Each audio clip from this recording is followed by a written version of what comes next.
बड़ा सवाल, आखिर अब तक अमेरिका ने ईरान पर हमला क्यों नहीं किया? क्या ईरान पर हमला करने से अमेरिका डर रहा है? देखिए, पिछले कुछ दिनों में, पिछले 6-7 दिनों में जिस तरह से बड़ा हथियारों का मूवमेंट किया अमेरिका ने, एयरक्राफ्ट कैरियर जो है वो मिडिल ईस्ट आ चुका है, ओमान की खाड़ी में तैनात है। सिर्फ जॉर्डन की अगर एयरबेस की बात करें, जॉर्डन में 35 से ज्यादा F-15 जेट्स पहुंच चुके हैं। डिफेंस सिस्टम जगह जगह लगा दिए गए हैं।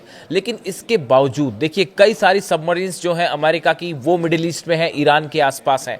डिस्ट्रॉयर्स जो है, शिप्स जो है वो पहुंच रहे हैं। एयरक्राफ्ट कैरियर के अलावा रूजवेल्ट भी पहुंच गया है, जो एक और एयरक्राफ्ट कैरियर है।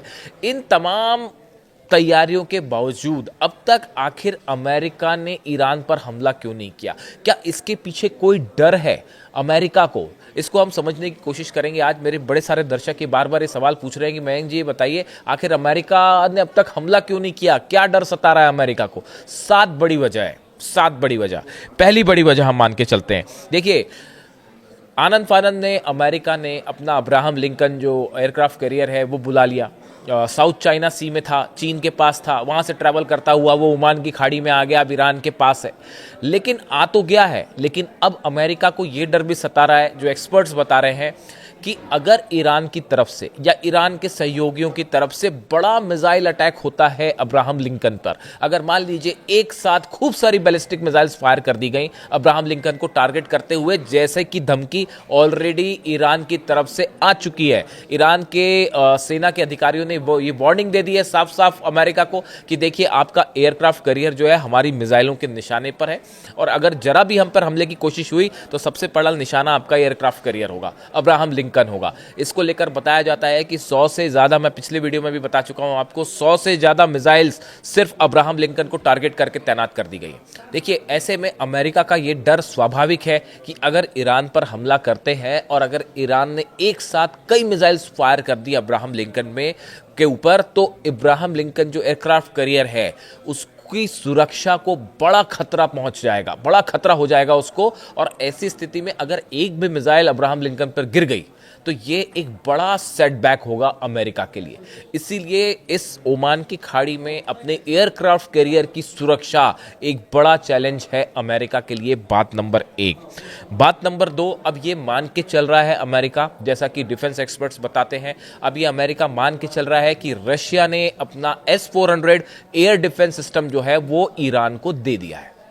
पहले इस पर सवाल उठ रहे थे, लेकिन देखिए, जब से वो ICBM टेस्ट हुआ और रशिया ने अपना टेरिटरी एयर स्पेस जिस तरह से इस्तेमाल करने के लिए ईरान को दिया, और वो मिसाइल फायर होती है ईरान से और रशिया का एयर स्पेस क्रॉस करते हुए वो साइबेरिया में गिरी, उसके बाद ये बात साफ हो चुकी है कि रूस और ईरान के बीच बड़ा कोऑपरेशन चल रहा है। और अब ये मान के चल रहा है अमेरिका की S-400 तैनात हो चुका है। अब इससे क्या होगा? S-400 अगर ईरान के पास तैनात हो चुका है सब जगह, ऐसी सूरत में अमेरिका के फाइटर जेट्स, चाहे F-15 हो, चाहे F-16 हो, चाहे F-35 हो, ये सभी जेट्स जो हैं, इन पर अगर S-400 से हमला करता है ईरान, तो ये फाइटर जेट्स गिर भी सकते हैं, तबाह भी हो सकते हैं। और अगर एक भी फाइटर जेट गिरा अमेरिका का, तो ये अमेरिकन एयरफोर्स के लिए बड़ा झटका होगा। अमेरिका की बड़ी बदनामी हो सकती है कि भाई, आपका ईरान ने आपका फाइटर जेट डाउन करवा दिया। ये एक बड़ी बड़ी चुनौती है, जिसकी वजह से अमेरिका ने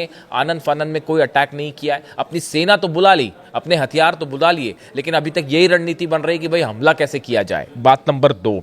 बात नंबर 3, देखिए, सऊदी की तरफ से और कतर की तरफ से, दोनों देशों की तरफ से ये बात कह दी गई है अमेरिका को कि आप हमारे बेसिस का इस्तेमाल मत कीजिए। लेकिन देखिए, हकीकत ये है कि अमेरिका के जो फाइटर जेट्स हैं वो इन देशों में पहुंच रहे हैं, लेकिन हो सकता है यहां से हमला ना करें, वो यहां पे आने के बाद दूसरी जगह मूव हो जा रहे हैं। जैसे कि हमने देखा, टाइफून, ब्रिटेन ने जो अपने जेट्स भेजे, वो जेट्स अल उदैद एयरबेस पर आए, लेकिन उसके बाद वो वहां से, जैसा बताया जाता है, कि जॉर्डन के लिए मूव कर गए।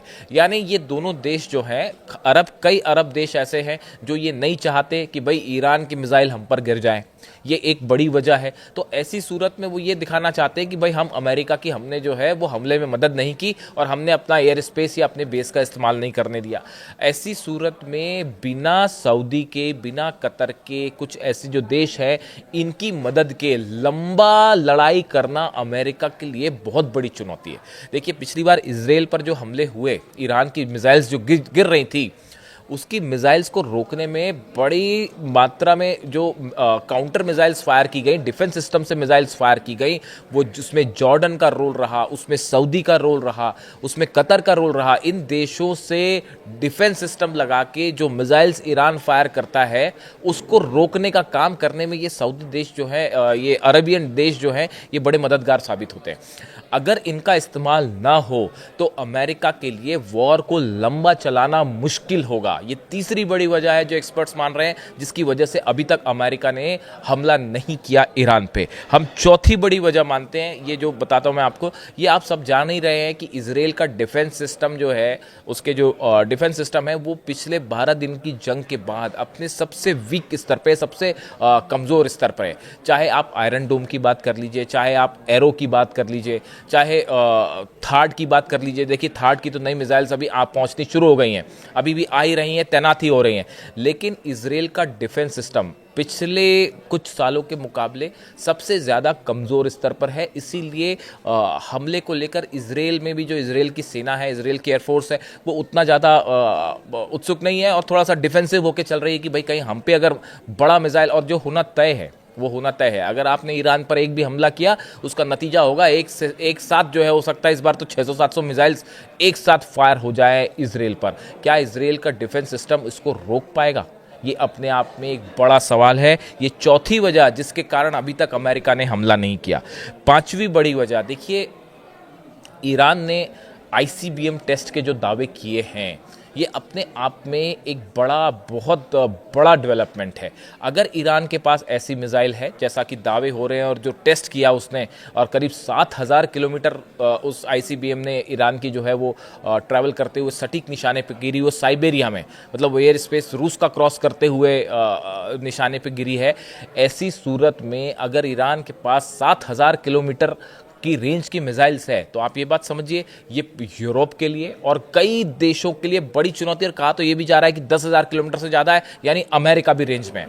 अब आप समझिए इस बात को, अगर कभी ईरान ने आईसीबीएम अटैक किया तो वो एक मिसाइल फायर नहीं होगी, वो एक साथ कई आईसीबीएम्स फायर होंगी। ये स्ट्रैटेजी है ईरान की, और ये स्ट्रैटेजी होती ही है कि वो ऐसा नहीं होगा कि एक आईसीबीएम चली और उसको अमेरिका ने रोक दिया, एक साथ कई आईसीबीएम मिसाइल्स फायर कर सकता है ईरान। और उस सूरत हाल में एक बड़ी चुनौती होगा, इंटरकॉन्टिनेंटल बैलिस्टिक मिसाइल्स को रोकना एक बड़ी चुनौती है। अमेरिका के पास सिस्टम है उसे रोकने का, इसमें कोई शक नहीं है, लेकिन ईरान की मिसाइल्स भी बेहद खतरनाक है, ये सब पूरी दुनिया जानती है। और जब एक बार आईसीबीएम फायर हो जाती है तो जब तक वो रुक ना जाए तब तक कोई गारंटी नहीं होती, बड़े से बड़ा डिफेंस सिस्टम को भी वो फेल कर सकती है। और हमने देखा जिस तरह से इजराइल पर मिसाइल्स गिर रही थी ईरान की, वो तस्वीरें आपने देखी होगी, उनकी स्पीड जो थी, जो आखिरी के दिनों में सेजेल, खुर्रमशहर और फतेह 2 मिसाइल्स गिरी आखिरी के 4 दिनों में, उनकी गति देखिए आप, वो तो विजुअल्स हैं, आप उन विजुअल्स को देखिए कितनी स्पीड से गिर रही थी वो। तो उसको रोकना जो है हमेशा एक बड़ा चैलेंज रहेगा। यही वजह है कि अभी तक अमेरिका ने ईरान पर फौरी तौर पर हमला नहीं किया। इसके अलावा एक बड़ा चैलेंज ये भी होगा कि अगर ईरान पर हमला होता है तो उसके जितने सहयोगी हैं वो खुला ऐलान जंग कर देंगे अमेरिका और इजराइल के खिलाफ। और सबसे बड़ी चुनौती होगी हुतीस से। लाल सागर में, रेड सी में हुतीस के मिसाइल्स, हुतीस के जो शिप अटैक्स होंगे वो इंटरनेशनल ट्रेड के लिए, अमेरिका के लिए, यूरोप के लिए, इजराइल के लिए एक बड़ी चुनौती होंगे। देखिए हुतीस को एकदम से टारगेट करके ख़त्म करना आसान नहीं है क्योंकि वो कई एरियाज़ में फैले हुए हैं, इसलिए उनके खिलाफ एयर स्ट्राइक कभी सफल नहीं हो पाती, एक बार में उन्हें ख़त्म नहीं किया जा सकता। और उनके पास जो है बैलिस्टिक मिसाइल्स हैं, हाइपरसोनिक मिसाइल्स हैं, वो हमने देखा जब वो इजराइल पर गिर जाती है 2000 किलोमीटर का डिस्टेंस ट्रेवल करते हुए यमन से आके, तो रेड सी में तो और भी घातक होगा। यानी ट्रेड के लिहाज से एक बड़ी चुनौती हुतीस भी पैदा करेंगे और हिजबुल्ला भी पैदा करेगा लेबनान से। तो ये तमाम इसके काउंटर अटैक्स को भी अच्छे से काउंट किया जा रहा है कि भाई इसका नतीजा क्या होगा। और देखिए 7वीं बड़ी वजह और सबसे बड़ी वजह बताया ये जा रहा है कि अमेरिका और इजराइल के कुछ एक्सपर्ट्स ने ट्रंप एडमिनिस्ट्रेशन को ये सलाह दी है कि देखिए अगर आप हमला करते भी हैं तो भी अली खामनेई साहब को सत्ता से हटाना नामुमकिन है। उनको सत्ता से हटाने की जो कोशिश थी, जो ये प्रदर्शन हो रहे थे, जैसा कि ईरान ने आरोप लगाया कि इजराइल की तरफ से फंडिंग हो रही है, अमेरिका की तरफ से फंडिंग हो रही है, विदेशी ताकतें इसको फंड कर रही हैं, इन सब कोशिशों के बावजूद अली खामनेई साहब को सत्ता से हटाने का जो षड्यंत्र था, जो प्लान था, वो पूरी तरह से फेल हो गया है। और अगर आप हमला करते हैं, कई सारे एक्सपर्ट्स का ये मानना है, तो उसके बाद भी आप वहाँ पे सत्ता रिजीम चेंज नहीं कर पाएंगे और ऐसे में अमेरिका के हमले का मेन मकसद जो है वही फेल हो जाएगा। ये बड़ी 7 वजह हैं जिसको लेकर अब तक आप देखिए इतनी बड़ी संख्या में इराक वॉर के बाद और अफगानिस्तान वॉर के बाद इतनी बड़ी संख्या में सेना का मूवमेंट हुआ है। 50,000 से ज़्यादा नए सोल्जर्स भेजे गए हैं, एयरक्राफ्ट कैरियर आ गए हैं, डिस्ट्रॉयर्स पहुंच चुके हैं, सबमरीन्स पहुंच चुके हैं, फाइटर जेट्स पहुंच चुके हैं। लेकिन उसके बाद भी अभी तक अमेरिका ने हमला क्यों नहीं किया? कोई दूसरा देश होता तो अब तक कर चुका होता। लेकिन ईरान है सामने, वेनेजुएला समझने की कोशिश करना भारी पड़ सकता है अमेरिका को। इसी वजह से ये बड़े 7-8 रीजंस हैं जिसकी वजह से अमेरिका फूक फूक कर कदम रख रहा है। और हो ये रहा है कि एयरक्राफ्ट कैरियर तो बुला लिया, लेकिन अब ये नहीं समझ में आ रहा कि भाई किया क्या जाए, हमला कैसे किया जाए, कहीं मामला उल्टा ना पड़ जाए। और अगर हमला करते हैं उसके बाद जितने अरब देश हैं सब पर अगर मिसाइल्स बरस गई। और आप एक बात और देखिए, जो अमेरिका के एयर बेसेस हैं, इजराइल और ईरान का डिस्टेंस तो फिर भी काफ़ी ज़्यादा है, उसमें तो मिसाइल्स ट्रैवल 1800 से 2000 किलोमीटर मिसाइल ट्रैवल करके आ रही हैं। लेकिन जो एयर बेसेस हैं अमेरिका के, चाहे जॉर्डन में हो, चाहे कतर में हो, सऊदी में हो, कुवैत में हो, सीरिया में हो, इन बेसेस को निशाना बनाना ईरान के लिए ज़्यादा आसान है। डिस्टेंस भी कम है और एक्यूरेट मिसाइल्स भी हैं, क्रूज मिसाइल्स भी हैं, बैलिस्टिक मिसाइल्स भी हैं। तो इस सब के सब बेसिस उसमें रहेंगे, टारगेट पे रहेंगे। और एक साथ अगर सब पे हमला हो गया तो डिफेंस सिस्टम को रोकना बहुत मुश्किल हो जाएगा। अमेरिका के डिफेंस सिस्टम को के लिए इस ईरान की मिसाइल्स को रोकना मुश्किल होगा। ये बड़ी 7-8 वजह हैं जिसके कारण अब तक अमेरिका ने ईरान पर हमला नहीं किया है और ईरान भारी पड़ता दिखाई दे रहा है।